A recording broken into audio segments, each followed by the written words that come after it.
Chaque trimestre, GV2V vous propose son regard sur des crises qui ont secoué les entreprises et les institutions à travers le monde. L'été 2017 et les mois de septembre et d'octobre ont été particulièrement riches d'enseignements. L'été s'était montré torride, pour ne pas dire meurtrier. La SNCF, victime fin juillet d'une panne de signalisation à la gare Montparnasse, ou encore Deliveroo, devant affronter la colère des bikers après avoir changé leur système de rémunération, avaient ainsi mesuré la difficulté de la gestion et de la communication de crise. Mais les mois de septembre et d'octobre ont été encore plus chrysogènes. Évoquons l'onde de choc créée par Cash Investigation diffusée le 26 septembre. Consacrée à l'univers du travail, l'émission épingle deux entreprises, Lidl et Free, pour leur méthode musclée de management. Mais c'est Lidl qui est la plus abîmée en raison d'une communication pour le moins hasardeuse.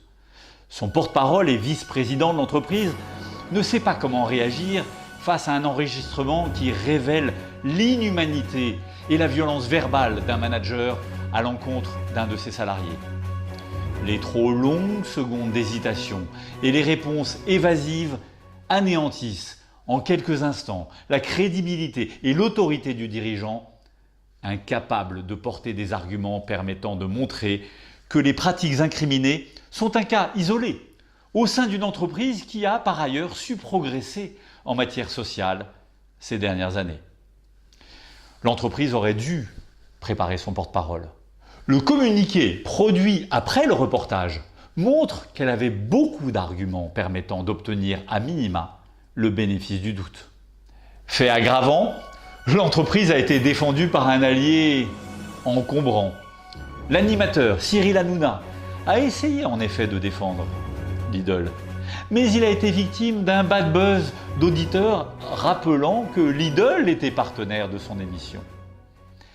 Chercher à utiliser des alliés en situation de crise, ce que les anglo-saxons appellent le third party endorsement, c'est une excellente stratégie, mais à condition que les alliés soient insoupçonnables. Sans quoi, le remède est pire que le mal. Tempête à la Maison-Blanche. Après les vents de Charlottesville, la tempête Harvey s'abat sur le Texas. Au moins 20 morts et plus de 50 milliards de dollars de dégâts et 2 exercices de communication pour le président Trump. Premières images manquées à Corpus Christi où Trump s'exprime devant une centaine de partisans réunis pour ce qui ressemble à un meeting politique. Puis un détour par Austin d'à peine 3 heures sans rencontrer un seul habitant. L'absence de marque d'empathie et d'image de réconfort venant du président est largement soulignée et critiquée dans les médias et par les internautes. Son de cloche différent lors de son second déplacement au Texas, cette fois à Houston. Aperçu dans une église aidant des volontaires et surtout passant du temps avec eux, n'oublions pas au passage de féliciter les élus locaux.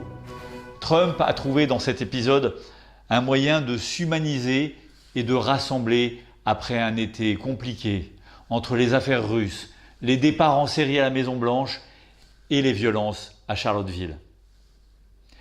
Depuis, les errements de la communication de Trump se sont encore fait sentir à Porto Rico, où le président a enchaîné les gaffes entre des éléments de langage trop peu travaillés dans son discours et un comportement loin de l'empathie attendue dans de pareilles circonstances. Et l'on finit ce trop rapide tour d'horizon avec Dove. La marque a déclenché un terrible bad buzz de la part d'internautes, considérant qu'une récente publicité avait des relents racistes. Dove a immédiatement réagi en supprimant la vidéo et en présentant ses excuses. Et pourtant, en y regardant de plus près, la publicité de Dove n'était pas du tout raciste. C'est en effet un montage tronqué, diffusé sur Facebook, qui a fait passer la marque pour ce qu'elle n'était pas.